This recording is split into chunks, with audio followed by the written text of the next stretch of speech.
Confidence देखो कि Archer है, इसके बाद भी इन्हें नहीं खिला रहे हैं। लास्ट टाइम जब इस ग्राउंड के अंदर इंडिया इंग्लैंड के सामने आई थी तो इंग्लैंड ने यहाँ वर्ल्ड रिकॉर्ड बना दिया था। अभी तो रूट और बैन स्टोक नहीं चले, जब ये रन बनाएंगे तो क्या होगा भाई। लोग तो ये कह रहे हैं कि इस मैच की दोनों इनिंग में इंग्लैंड ऑल आउट ही नहीं होने वाली। इस मैच में इंग्लैंड इतनी ज्यादा स्ट्रांग है कि आपको 1% भी इसका अंदाजा नहीं है। देखिए 20 जून से इंडिया और इंग्लैंड की सीरीज स्टार्ट होती है और पहला मैच 20 जून से खेला जाना था और इस मैच में इंडिया डोमिनेट करती है। इंडिया पहले दिन सेंचुरी पे सेंचुरी मारती है, बाद में इंडिया और भी सेंचुरी मारती है और चारों दिन इंडिया डोमिनेट करती है। इंडिया ने ऐसा डोमिनेट किया कि सब लोग कह रहे थे मैच इंडिया ही जीतेगी, लेकिन लास्ट दिन इंग्लैंड ने डोमिनेशन दिखाया और एक दिन के अंदर इंग्लैंड ने पूरा पासा पलट दिया। इंग्लैंड ने आखिरी दिन 350 रन चेस किए और 4 दिन डोमिनेट करने वाली इंडिया को हरा के रख दिया। अब देखिए जैसे ही इंग्लैंड यहाँ मैच जीतती है, इंडिया के जो क्रिकेट के एक्सपर्ट रहते हैं इनके पैरों के नीचे से जमीन खिसक जाती है। इन लोग कहते हैं ऐसा कैसे ही पॉसिबल है, इंडिया पूरे चारों दिन डोमिनेट किया, इसके बाद इंडिया मैच हार कैसे सकता है। इनका कहना था कि ये हार हजम ही नहीं होगी देशवासियों को, ये कैसे ही हार सकते हैं। ये हार हजम नहीं होगी किसी भी भारतीय को। यहाँ तक तो बात ठीक थी, लेकिन इसके बाद पता लगता है कि अगले मैच के लिए बुमराह नहीं खेलने वाले हैं और आर्चर का कमबैक हो गया है। अब एक तो बुमराह चले जाते हैं इंडियन टीम से, दूसरी चीज आर्चर का कमबैक हो गया इंग्लैंड की टीम में। लेकिन बाद में पता लगता है कि बैन स्टोक ने बोला है कि हम सेम प्लेइंग 11 से खेलने वाले हैं सेकेंड मैच, मतलब आर्चर की अभी प्लेइंग 11 में कोई जगह नहीं है। अब जब इन्होंने इतना कॉन्फिडेंस दिखाया कि आर्चर को हम नहीं खिला रहे हैं, हम सेम टीम से खेलने वाले हैं, तो लोग पूछने लग गए क्या इंग्लैंड की टीम अभी और ज्यादा स्ट्रांग हो गई है, क्या ये इंडिया को अभी 2-0 कर देंगे। तो देखिए इसका जवाब हमें बहुत जल्दी मिल जाएगा। अभी हम पूरे प्लेयर के इस ग्राउंड के अंदर अगर स्टैट देखें तो ऑटोमेटिकली हम जान जाएंगे क्या इंग्लैंड और ज्यादा स्ट्रांग है या फिर वीक। तो सबसे पहले इंग्लैंड की तरफ से वही ओपन करने आएंगे जैक क्रॉली और बेन डकेट। और बेन डकेट का अगर आप स्टैट देखेंगे तो इस ग्राउंड के अंदर 4 इनिंग में इन्होंने 59 रन बनाए हैं, मतलब इनके नंबर काफी ज्यादा खराब है बिर्मिंघम के अंदर। लेकिन लास्ट मैच में जो इनकी फॉर्म थी, सिर्फ उस फॉर्म के कारण ये इस मैच में रन बना सकते हैं, क्योंकि लास्ट मैच में इन्होंने पहली इनिंग में 50 मारी और अगली इनिंग में तो 149 रन मारी। दोनों इनिंग में इन्होंने रन बनाए थे। इवन ये तीनों फॉर्मेट में रन बनाते हैं और ये बहुत ज्यादा प्रॉमिसिंग खिलाड़ी है इंग्लैंड की टीम के। ऐसे में बर्मिंघम के अंदर भले इनके रिकॉर्ड खराब है, लेकिन लास्ट मैच की परफॉर्मेंस के हिसाब से इस मैच में भी रन बनाएंगे। इन्हीं के साथ जैक क्रॉली भी आएंगे जिन्होंने बर्मिंघम में आज तक कोई मैच नहीं खेला है, लेकिन लास्ट मैच में ये भी 65 रन बना के आ रहे हैं। पहले इनिंग में क्रॉली भले ही 4 रन बना पाए थे, लेकिन सेकेंड इनिंग में इन्होंने 65 रन बनाए थे। और अगर ये रन नहीं बना पाते तो इसके बाद ऑली पॉप आते हैं जो लिटरली लास्ट मैच में सेंचुरी मार के आ रहे हैं। लास्ट मैच की पहली इनिंग में ऑली पॉप ने 106 रन मारे थे। इवन इससे पहले जब इंडिया और इंग्लैंड की सीरीज हुई थी, जब इंग्लैंड इंडिया आई हुई थी, तब इन्होंने 196 रन मारे थे और वहां पे बुमराह ने इनको बोल्ड मारा था। अगर बुमराह वहां इनको बोल्ड नहीं मारते तो ये डबल सेंचुरी मार देती। इतना ही नहीं, ऑली पॉप ने इस ग्राउंड के अंदर 3 मुकाबले खेल रखे हैं। हालांकि इनके नंबर अच्छे नहीं है ग्राउंड के, लेकिन ऑली पॉप को एक्सपीरियंस है इस पूरे ग्राउंड का। और इसके बाद आएंगे बैटिंग में जो रूट। अब लास्ट मैच में जो रूट ने भले ही 2853 रन बनाए हैं, लेकिन जो रूट के नंबर यदि आप इस ग्राउंड में देखेंगे तो आपका दिमाग हिल जाएगा। देखिए जो रूट ने बर्मिंघम के अंदर 9 मैच खेले हैं, 9 मैच में इन्होंने 920 रन बनाए हैं। इनका एवरेज 70 से ज्यादा का है। एंड मैं सबके स्टैट इस ग्राउंड के अंदर क्यों बता रहा हूँ, अभी आपको आगे समझ में आएगा। जब इस ग्राउंड के कारण इंग्लैंड इतनी ज्यादा स्ट्रॉन्ग नजर आएगी कि आपको लगेगा कि इंडिया कभी मुकाबला यहाँ जीत ही नहीं सकती है। जो रूट के बाद हैरी ब्रूक आएंगे। हैरी ब्रूक भी इस ग्राउंड में कोई मुकाबला नहीं खेले हैं, लेकिन अभी के टाइम में इनका 58-59 का तो एवरेज ही है। लास्ट मैच में 99 रन की इनिंग खेल चुके हैं, ऐसे में ये भी फॉर्म में है। अब इंग्लैंड के सारे खिलाड़ी फॉर्म में नजर आ रहे हैं। हालांकि इसके बाद बैन स्टोक है जिन्होंने लास्ट मैच में रन तो नहीं बनाए, बट बैन स्टोक 2022 में जब बिर्मिंघम में आए थे तो इन्होंने ही 4 विकेट इंडिया के लिए थे। बिर्मिंघम के अंदर जहां इंडिया मैच जीता जिताया था, वहां पे बैन स्टोक आते हैं, 4 विकेट उखाड़ते हैं और इंडिया को 245 में ऑल आउट करते हैं। ऐसे में बैन स्टोक ने 11 मैच बिर्मिंघम में खेल रखे हैं और इनको बहुत ज्यादा एक्सपीरियंस है। ग्राउंड में इन्होंने रन भी 273 बनाए हैं, 17 विकेट भी झटके हैं, मतलब इस ग्राउंड का कोना कोना पता है बैन स्टोक को। और इसके बाद वही खिलाड़ी रहने वाले हैं, जैमी स्मिथ रहने वाले हैं, क्रिस वोक्स रहने वाले हैं, कर्स रहने वाले हैं, टंग रहने वाले हैं और शोएब बशीर रहने वाले हैं। मतलब इंग्लैंड की ना कोई बॉलिंग चेंज होने वाली है ना बैटिंग चेंज होने वाली है, ऑर्डर भी सेम ही रहेगा सारे खिलाड़ियों का। बट ऐसा क्यों हुआ है, आर्चर के आने के बाद भी बैन स्टोक इनको क्यों नहीं खिला रहे हैं, और क्या इंग्लैंड अभी और ज्यादा स्ट्रॉन्ग है इस स्क्वाड से, या फिर ये बैन स्टोक का ओवर कॉन्फिडेंस है, और क्या इंग्लैंड इस स्क्वाड से इंडिया को 2-0 कर सकती है। सर बिल्कुल यस है, इंग्लैंड इंडिया को 2-0 भी कर सकती है और इंग्लैंड यहाँ पे और ज्यादा स्ट्रॉन्ग है सेम स्क्वाड से। एंड ऐसा मैं क्यों कह रहा हूँ, इसके 3 सबसे मेन रीजन है, मैं आपको समझाता हूँ। वेल, रीजन नंबर 1 है कि ये मैच बर्मिंघम में खेला जाना है। अब देखिए, मैंने पूरी वीडियो में इस ग्राउंड के स्टैट बताए, हर एक खिलाड़ियों के इस ग्राउंड के नंबर बताए। ऐसा मैंने क्यों किया? क्योंकि ये ग्राउंड एकमात्र ऐसा ग्राउंड है जहां पे इंडिया आज तक एक मुकाबला नहीं जीती पूरे क्रिकेट के इतिहास में।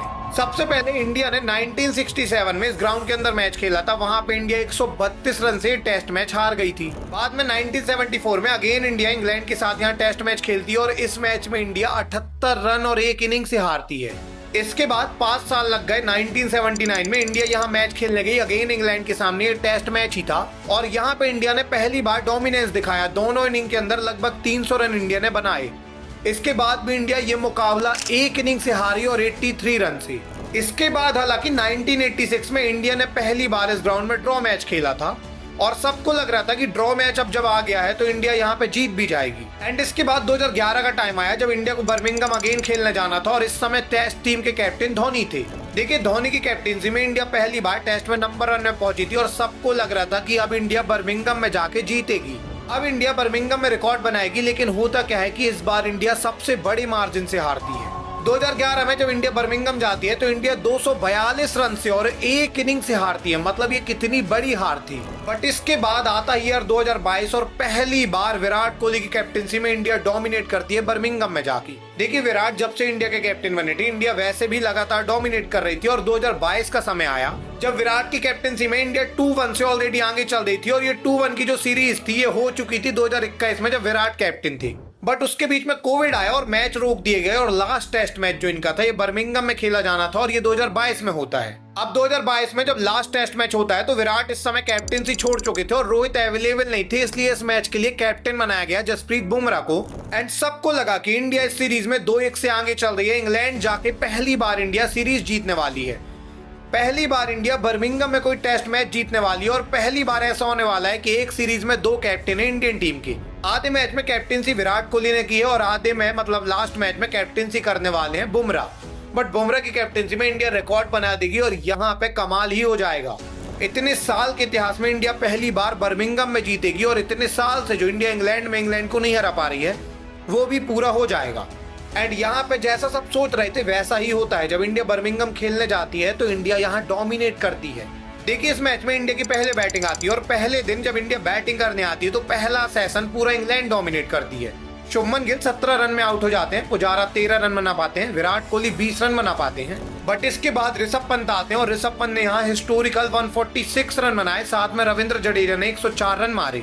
इंडिया ने यहाँ पहली इनिंग के अंदर 416 रन बना डाले और बाद में इंडिया ने इंग्लैंड को दूसरे दिन 284 में ऑल आउट कर दिया। अब इंडिया एक तरफा डोमिनेट कर रही थी, 100 से ज्यादा रन की लीड थी, लेकिन बाद में इंडिया सेकेंड इनिंग के अंदर 254 में ऑल आउट हो जाती है।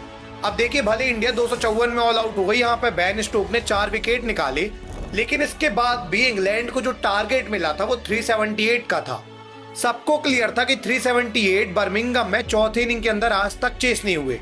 सबको क्लियर था कि बर्मिंघम में पहली बार इंडिया मैच जीतने वाली है और इंडिया ये सीरीज भी जीत जाएगी इंग्लैंड के अंदर। बट होता क्या है कि इंग्लैंड जब चौथी इनिंग में 378 रन चेस करने आती है तो वो ऐसा खेलते हैं कि एक तरफा डोमिनेट करते हैं। इंग्लैंड की तरफ से अकेले जो रूट ने इस इनिंग के अंदर 142 रन मारे, वो भी नाबाद, और इंग्लैंड ने मुकाबला अगेन एक तरफा जीता 7 विकेट से। और इसके बाद इंग्लैंड ने इंडिया के सामने इस ग्राउंड के अंदर एक ऐसा रिकॉर्ड बनाया जो लिटरली अपने आप में हिस्टोरिकल है। अभी तक इंडिया और इंग्लैंड के बीच बर्मिंघम में 8 मैच हुए, जिसमें से 7 मैच इंडिया हारी और 1986 में 1 मैच ड्रॉ था। सबसे दिक्कत वाली बात यह है कि विराट कोहली की कैप्टनसी में जब इंडिया डोमिनेट कर रही थी, 2-1 से आगे थी, जब बर्मिंघम में भी इंडिया डोमिनेट कर रही थी, तब इंडिया ये मैच हार गई। ऐसे में तो अभी पूरी इंडिया की नई स्क्वाड होने वाली है, कैप्टन भी शुभमन गिल होने वाले हैं जो इन्हें एक्सपीरियंस है, और मैच भी बर्मिंघम में खेला जा रहा है और इंडिया 1-0 से पीछे चल रही है। मतलब कोई चांस ही नहीं बनता कि इंडिया यहाँ ये मैच जीत पाएगी। और यही सबसे पहला रीजन है कि ये मैच बर्मिंघम में खेला जाना है और इसीलिए मैंने सारे खिलाड़ियों के नंबर बर्मिंघम के बताए, क्योंकि इस ग्राउंड में इंडिया जीत ही नहीं सकती। वहां पे 60 टेस्ट मैच हारी है, सिर्फ एक ही टेस्ट मैच ड्रॉ किया है। इस मैदान का इतिहास भारतीय टीम के लिए अच्छा है नहीं। वेल, नंबर 2 रीजन है जिसे देख के लगता है कि इंग्लैंड ये मुकाबला इजीली जीत जाएगी, वो है बुमराह का जाना। देखिए, लास्ट टाइम जब यहाँ मैच हुआ था तो बुमराह ने पहली इनिंग के अंदर 3 विकेट निकाले थे और अगली इनिंग में 2 विकेट लिए थे। अब सिराज भी लास्ट टाइम जब इंडिया ने यहाँ मैच खेला था तो इस मैच में थे और सिराज ने तो 4 विकेट लिए थे पहली इनिंग में। एंड इसको देख के आप कह सकते हैं कि भाई इंडिया के पास है तो बॉलिंग, बुमराह नहीं है तो भी इंडिया के पास बॉलर है। तो अगर आप इस मैच में एक्चुअली में नंबर देखने जाएंगे तो सिराज को 11 ओवर में 66 रन पड़े थे, जब जाके इन्होंने 4 विकेट लिए थे। सिर्फ 6 से ज्यादा का था बुमराह को छोड़ के। बुमराह ने यहाँ पे 3 विकेट भी निकाले थे और इनकी जो इकोनॉमी थी ये भी 3 की थी। एंड सेकेंड इनिंग में बुमराह ने 2 विकेट बहुत जल्दी निकाल लिए थे, पूरा मैच बना के दिया था। लेकिन बाकी बॉलर यहाँ विकेट नहीं ले पाते हैं और बाद में इंग्लैंड ये मैच 7 विकेट से जीतती है। अभी भी आपने देखा कि पहले इनिंग के अंदर क्या होता है, बुमराह जब 5 विकेट लेके गए जब तो इंग्लैंड ऑल आउट हो गई, लेकिन सेकेंड इनिंग में जब बुमराह को विकेट नहीं मिले तो इंग्लैंड ऑल आउट ही नहीं होती। ऐसे में लोगों का यही कहना है कि बुमराह के बिना इंग्लैंड ऑल आउट ही नहीं होगी इस ग्राउंड के अंदर, क्योंकि इंडिया में बॉलिंग है ही नहीं। एंड अगर सिराज जैसे 4 विकेट लास्ट टाइम लेके गए थे, ऐसे 4 विकेट लेके भी जाते हैं, इंग्लैंड ऑल आउट होती भी है, तो इनकी इकोनॉमी 6 से ज्यादा की रहेगी और यहाँ पे इंग्लैंड 500 रन तो बना चुकी होगी। तो इंडिया में सिर्फ बुमराह ही ऐसे बॉलर थे जो विकेट लेके जाते थे और अगर विकेट नहीं लेते तो इनकी इकोनॉमी 3 की रहती थी, तो इंग्लैंड ज्यादा स्कोर बना नहीं पाती थी। बट अभी हालत ये है कि या तो इंग्लैंड ऑल आउट नहीं होगी और अगर इंग्लैंड ऑल आउट होती है तो ये 500 रन लगा देंगे स्कोर कार्ड में। एंड इसको देखते हुए कोई भी इजिली कह सकता है कि यार इंग्लैंड यहाँ पे डोमिनेट करने वाली है और 2-0 इंडिया हो जाएगी। वेल, थर्ड रीजन जो सबसे बड़ा रीजन है और ये रीजन कहता है कि इंग्लैंड यहाँ पे 2-0 कर देगी और इंग्लैंड की स्क्वाड अभी और ज्यादा स्ट्रांग हो गई है। और ये रीजन है कि इंग्लैंड के पास एक्सपीरियंस खिलाड़ी हैं बहुत ज्यादा इंडिया से। देखिए, इंडिया में जब विराट और रोहित नहीं है तब इंडिया की पूरी नई स्क्वाड बनी है और ये स्क्वाड बर्मिंघम में पहली बार खेलने वाली है। सिराज को, ऋषभ पंत को, शुभमन गिल को, जडेजा को छोड़ दिया जाए तो बाकी प्लेयर पहली बार बर्मिंघम में खेलेंगे और सिराज, शुभमन गिल, ऋषभ पंत वगैरह भी एक बार बस बर्मिंघम में खेले हैं। अब एक तरफ इंडिया की स्क्वाड है जिन्होंने बर्मिंघम के अंदर मैच लगभग 0 खेल रखे हैं पूरी स्क्वाड ने। इन्हीं के सामने है इंग्लैंड की स्क्वाड जिन्होंने इतने मैच खेले हैं बर्मिंघम में कि इनका डोमिनेंस अलग ही दिखेगा। देखिए, बर्मिंघम के अंदर डकेट ने 4 इनिंग खेली है, ऑली पॉप ने 6 इनिंग खेली है, लेकिन इसके बाद आते हैं सबसे मेन खिलाड़ी जो रूट। इन्होंने बर्मिंघम के अंदर 9 मैच खेले हैं, लगभग 17 इनिंग खेली हैं और 920 रन बना डाले हैं 70 के ज्यादा के एवरेज से। साथ में बेन स्टोक ने 11 इनिंग खेली है बर्मिंघम के अंदर और इन्हें भी बहुत एक्सपीरियंस है। ऐसे में जब इंडियन टीम के सारे खिलाड़ी जो बर्मिंघम में 1 या फिर 0 मैच खेल के आ रहे हैं, इनके सामने इंग्लैंड के खिलाड़ी हैं जिन्होंने या तो 5 या उससे ज्यादा मैच खेल रखे हैं। मतलब इंग्लैंड के सारे खिलाड़ियों को इंडिया से इस ग्राउंड के अंदर 5 गुना या 10 गुना ज्यादा एक्सपीरियंस है। अब ऐसे में जब इस ग्राउंड के अंदर इंडिया वैसे भी कभी नहीं जीती, पूरे नए खिलाड़ी भी हैं, एक्सपीरियंस भी नहीं है और सामने वाली टीम इंग्लैंड है जिसके पास पूरा एक्सपीरियंस है, जो हमेशा जीतती है, तो कोई चांस ही नहीं बनता कि इंडिया यहाँ मैच जीतेगी। एंड यही 3 रीजन है जिसके चलते बेन स्टोक आर्चर को खिलाने ही नहीं वाले हैं ये वाला मैच। जोफ्रा आर्चर आपने टीम में अनाउंस तो किया था कि हमने ऐड किया है, पता नहीं क्या करेंगे। भाई जोफ्रा तो खेल। देखिए, आर्चर अभी आईपीएल के अंदर 12 करोड़ से ज्यादा में बिके थे, यहाँ पे परफॉर्म भी करके आए थे। आईपीएल के पहले कुछ मैचों में आर्चर को मार पड़ी और इसके बाद इन्होंने कमाल का कमबैक किया था। एंड आईपीएल के बाद आर्चर प्रिपेयर हो रहे थे कि मैं इंडिया के साथ सीरीज में बहुत विकेट लूंगा, लेकिन यहाँ पे जब ये आते हैं तो बेन स्टोक कहते हैं कि आर्चर मैच नहीं खेलेंगे। एंड बेन स्टोक अभी आर्चर को क्यों नहीं खिला रहे हैं, क्योंकि आर्चर ने अपना लास्ट मैच जब टेस्ट का खेला था तो ये 2021 में खेला था, फरवरी के महीने में। मतलब 4 साल से ज्यादा हो गए हैं जब से आर्चर कमबैक नहीं कर पाए हैं इंग्लैंड की टेस्ट टीम में। इस बीच लगातार आर्चर आईपीएल में बिकते रहे, कभी 7 करोड़, कभी 8 करोड़ और लास्ट आईपीएल सीजन में तो ये 12.5 करोड़ में बिके थे।